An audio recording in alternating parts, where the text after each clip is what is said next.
Hey. Bonjour.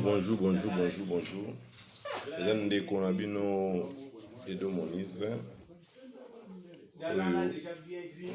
Alopesela bino émission ya lisolo ya mabala bandeko na ngai, lisolo ya mabala. Tolobela mingi par rapport à sujet na biso ezaki pona nini mabala ya lelo ekoma okabwana pamba.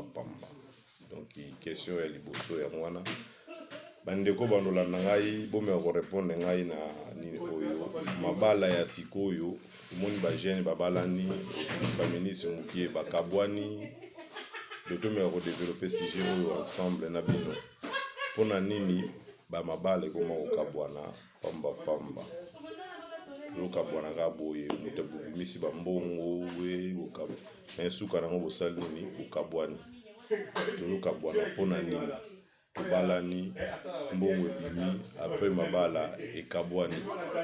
Donc question ngana poser na minute oyo yango wana oyo tomeka koyeba ko partager ndambu toyeba pourquoi mabala ezokabwana pamba. Merci bandeko na ngai.